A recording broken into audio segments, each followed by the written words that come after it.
Welcome to this podcast. I'm Paul Gill. Yeah, and I'm Siobhan Leijen, and we are delighted to be here with you today.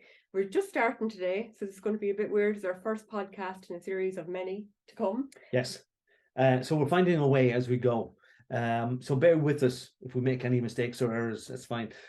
I'm a hypnotherapist, so I use hypnosis to help people get into the deeper areas of their minds to understand what's going on. If they've got any troublesome behavior, be it a phobia or an addiction or simple anxiety, it can be easily treated when you get into the subconscious part of your mind and see what's going on and understand it. So it's my focus over this podcast to explain to you, the listener and the viewer, how your mind is set up, what it's doing, and how you can change that. Super duper. And my background is in psychological trauma therapy, so I'm an EMDR therapist. That means that I'm an eye movement desensitization and reprocessing therapist. It's quite a mouthful for a lot of people, but basically it's just a therapy that's based in neurological science, which helps your brain move all of those bad memories from your past basically out to the front so we can deal with them and reprocess them in the here and now. I'm very excited, I suppose, about working with Paul on this because Paul and I have collaborated for many years professionally. And this is just a great opportunity for us to bring our minds together and hopefully make this kind of fun and exciting for people as well. I'm all about having the fun. I think, it's important, isn't it? Like in therapy as well, for people to find their laughter and their voice again. And that's really what I try to focus on in my therapy.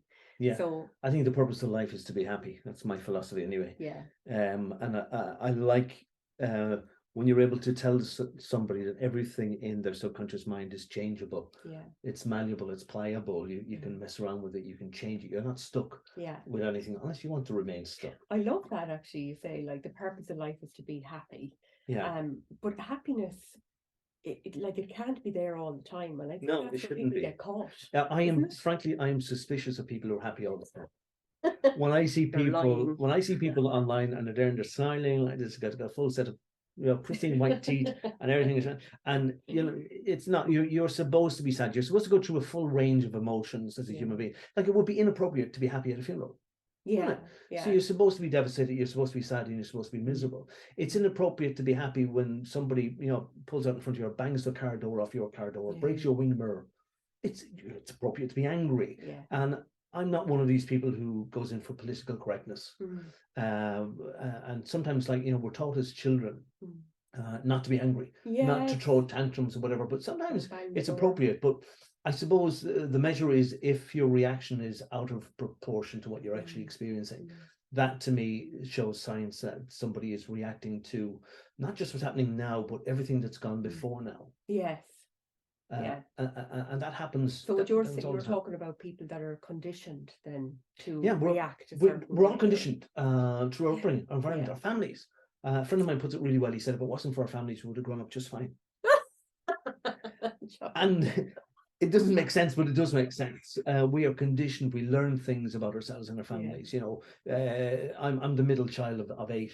So middle child syndrome, big time. And I can see what is that, just for anyone who doesn't understand what it's to explain it, kind of break it down very simply, is that the eldest child, when the eldest child comes along, star of the family, the parents are all over the child, and whatever, child gets ultimate attention. But then when another few come along, I heard somebody talk about it one day on a radio show, that they're saying, like, when you have your first baby and the baby spits out the soother and it falls on the floor, you pick it up straight away and you run it under the tap and you put this Milton on it and whatever, and you dry it off and then you put it back in the middle. But when you get 3 or 4 babies in, the dummy falls out and the mother just goes, oh, here, and shoves it back in. It's like I haven't time to be washing that. The oldest child in the family tends to be the star pupil. The youngest can be the baby, so they get attentions for different reasons. So the ones that are lost in the middle have to do exceptional things to get recognized. And that was my story growing up. And I realized, through no fault of my parents or the elders in my surroundings, trying to impress people or trying to do things to get recognition is a fruitless thing. Oh, very. You need to do things just for the hell of it, to satisfy yourself.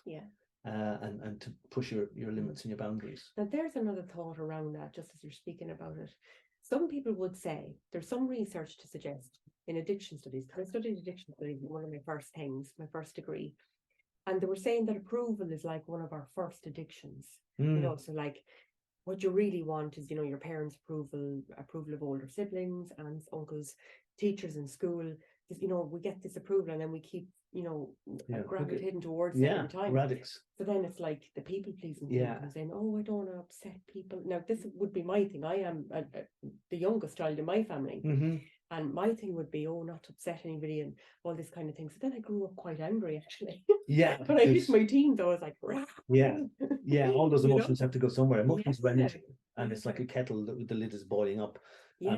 But we as human beings, we're kind of, we're not unique, but we're kind of, if you notice in nature, animals are kind of born and they're ready to go. Brains are fully developed and off they go and they're independent. We are really dependent on our parents for the first few years of life. Our brains aren't, our skulls haven't even knitted properly together for a while. Mine is still doing it. But on the way out, lads.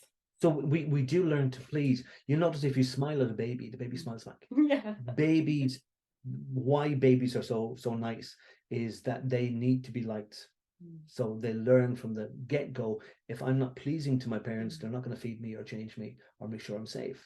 And isn't that nearly what we're taught as therapists then, to kind of not mimic but model, I suppose, what our clients come to us with as a way of showing empathy? You know, mirroring. Mirroring, that's the word. Yeah, we do this naturally anyway. I mean, it's one of my pastimes. If you ever see me out in a restaurant or a cafe, I'm kind of people watching, and you can see people that you can't hear the conversation, but you know if they're getting on, because they mirror each other. They reflect their postures or whatever.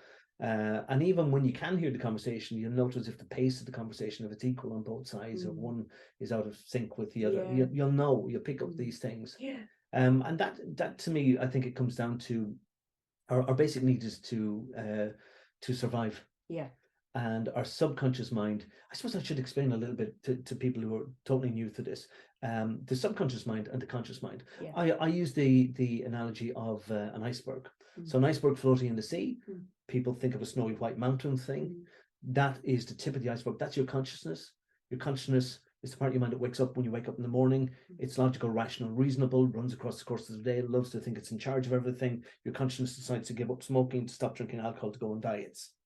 But your consciousness only accounts for a very small proportion of mind, probably 10 to 15, maybe 20% of your mind at a stretch. So it's not actually in control of anything. It winds down, it falls asleep. And my interest in the subconscious mind is really, really strong at nighttime, because it's almost as if you can see it. I'm very aware of what my mind is doing during the day, but I've learned to be that way. And I compare the subconscious to the night sky. We're recording this today. It's daytime, obviously, but there's no sun out, but there's clouds. But the moon and the stars are still there. We can't see them, and we're unaware of them, but they're still there. Nobody takes them in. But when evening happens, dusk, nighttime, then we should be able to see the stars and the moon. Our subconscious is like that. When the conscious mind gets tired in the latter half of the day, and that's why emotional issues like comfort eating, whatever, tend to happen in the second half of the day, nighttime, evening time. Our stuff starts to bubble up, and you can see it. And then, especially when you dream, I love dreaming, because it showcases the subconscious mind, what's going on in the mind. And when you learn to decipher all of that stuff, it's really valuable. That is going to be another class podcast, by the way. I'm very interested in the dreams as well. I think it's a really good one, isn't it, Paul? It's fascinating. I've been monitoring my own dreams for years, and you wrote a book on this and everything. I mean, it's so cool. I did, and dreams give you a diagnostic. And you know when you go to a garage and you plug your car into a computer, it tells you. Dreams give you a diagnostic of what's going on in your head. They tell you what's wrong with it. They also give you solutions, which is fascinating as well. I've yet to decipher my solutions. Right. And that's what we're helping people with here. We go through this process of association. We associate everything. Our subconscious mind bombards us with data and information about every situation that we find ourselves in, and it does this to keep it safe. Oh, that's something that's fallen down in the probably a ghost. Editing that out, lads. Our subconscious mind bombards us with data, and a classic example of that would be if you were walking across the car park and some guy comes walking towards you with his head covered in a hoodie, and he's kind of walking with his head down, your mind's going to go, that guy is trouble. Oh, yeah, I'm going to cross How? the street, maybe. How does your mind know that guy is trouble? It doesn't know that guy. It makes a decision, a generalized decision based on data that you have stored away, that tells you, I've seen enough of horror films, you know, Crime Watch. Yeah. If you ever watch Crime Watch, and it categorizes that guy as trouble, even though he might be the nicest guy in the world. You're not going to take the chance. Yeah, he might just be feeling depressed or sad or whatever. He might be happy. He might be listening to music. He's no idea you're even there. Yeah. This goes back to our prehistoric ancestors. If they were out in the savannah and they heard the grass rustle, it could be the breeze or it could be a saber-toothed tiger. Ooh. And we learned to err on the side of caution. If you kind of go, I'll take a chance and you're eating, your genes don't get passed on. I love that example, and I often use that with clients as well. It's like when they suffer with anxiety or they have really bad trauma or something like that saber-toothed tiger is in the grass there. And I think I actually adapted that from probably Sean Prendergast years ago as well. I listened to him giving a speech, and it really clarified a lot of things for me around anxiety, you know.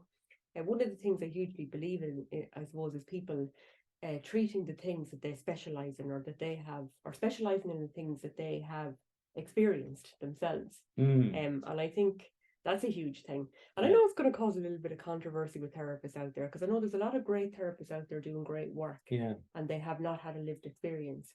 But I do feel that the therapist with the lived experience has a little bit of an edge over. I do. I would concur. What do you think about that? I think book learning is great, doing courses, learning from other people. But when you've got the experience, you can really empathize with somebody who's coming in with the same experience. And then we as therapists recognize this phenomena that you do attract people who've had the same issues that you've had, or even currently what's going on in your life. I think that happens naturally anyway. It's nearly like you draw them to you or something. When I was going through my divorce years ago, I got loads of people with relationship issues piling in.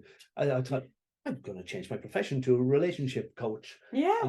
Because I was attracting what I was thinking. But this is it's not just a coincidence, Siobhan. It's a science. We project our thoughts out there into the world, and this is why we intuitively pick up on people. You know, people, if you're closely connected with somebody, be it a spouse or loved one or a child, you'll know if there's something wrong. You know, identical twins, there's numerous stories of identical twins. One could be in Australia, one could be in Ireland, and the one in Ireland knows when the one in Australia stubbed his toe off a table. You know, it's amazing, isn't it? But there's that connection, and it's you know, Carl Jung would have talked about we're all part of the same consciousness, and there's truth in that, the collective consciousness. It's incredible. And because we've all evolved as well as a species from a common ancestor, memory is passed down genetically. There was an experiment done, can't remember the exact details, but the gist of it was that they got mice in a maze, and the mouse has to work its way through the maze, get to the cheese. Okay. So, but as soon as the mouse was about to bite into the cheese, they would zap it with an electrical current and the scent of cherries.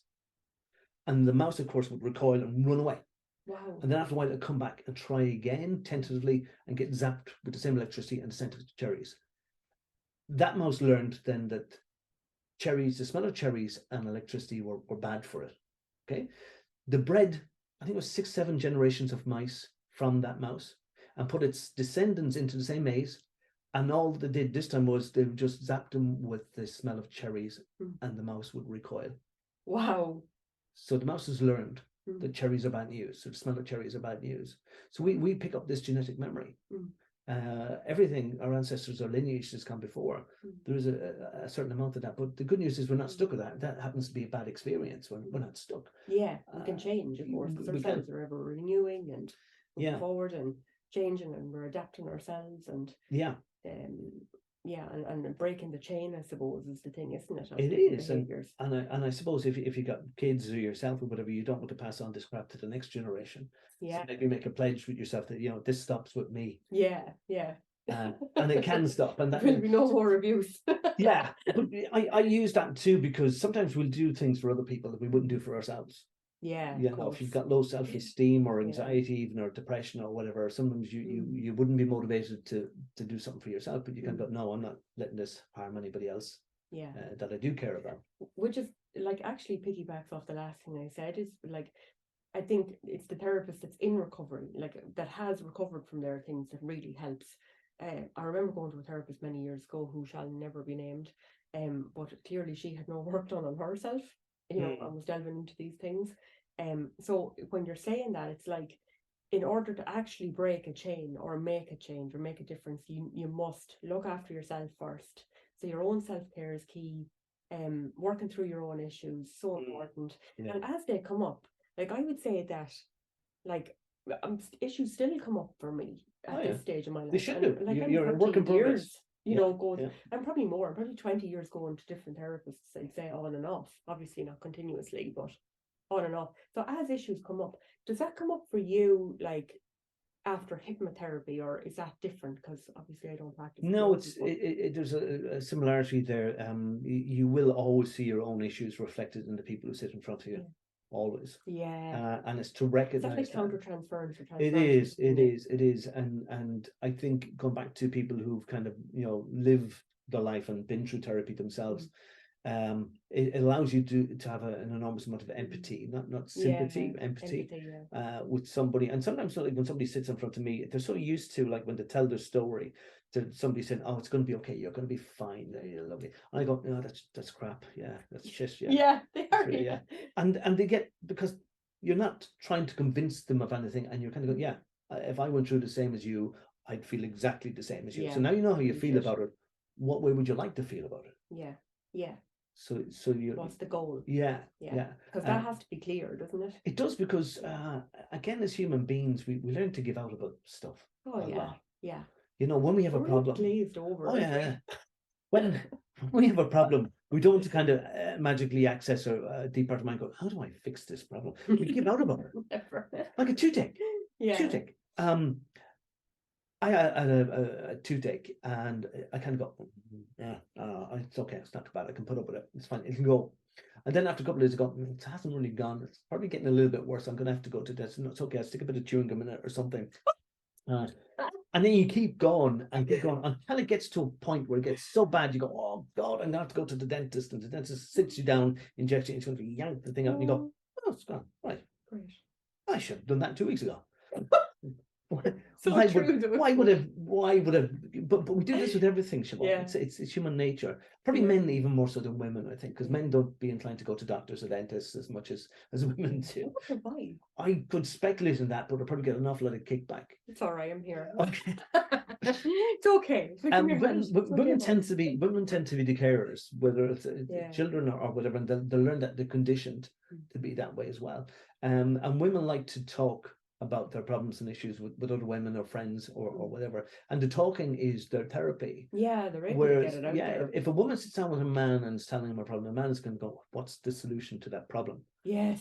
And he's trying to work out, and if he doesn't come up with a solution that she accepts, he feels he's failed in that conversation, or she'd walk away feeling brilliant, I've talked this out. So men were built differently, and our brains work differently. Our brains can be engineered to kind of take in a problem or situation, flip it to the back of our brains, kind of go, okay, what's the solution? And come up with a solution. Whether it's the right one, whether it'll work or not, doesn't matter, but we'll take action. Whereas women kind of go over and back. I remember somebody saying one time, and it stuck with me all these years, that a woman knows how she feels about something before she knows anything else about it. Wow. And women bring feeling and emotion into every decision. And sometimes that's an endless task. They'll just go over and back. So this is why there can be a good balance between the sexes. You know, that you can have couples that one is doing the emotional thinking and one is doing the logical solution focused. You know, neither one has it all. Neither one's 100% right, but they kind of work well. You know, and even I suppose within the one person you can have that male female dynamic going on as well. Which is interesting as well, you know. So we're going to be doing more and more of these discussions as we go on different things. We didn't want to make them too long, so we kind of thought you guys would probably listen to us about 20 minutes and then decide to go off and check your phone or make a cup of tea or something, which is a good thing, because I think I'm going to make myself a cup of coffee now in a minute. Give us a thumbs up if you like what we're talking about. If there's anything that you'd like us to talk about, anything you'd like us to cover, send that in as well. And We'll talk to you soon. Just give us some comments down below and that kind of thing, and make sure you subscribe to the channel as well, because we're obviously going to be airing this across a number of different platforms, so YouTube, LinkedIn probably as well, and a few of those places. So look, if there's anything that you want us to discuss, because I think it's great for people out there to get the perspective of, you know, professional therapists, but also people as well who have gone through different mental health issues themselves. And if there's a particular area that you want to know more about, or questions you have about today's podcast, please do let us know, and we'll be delighted to answer your questions. Okay. Talk to you soon, guys. Bye.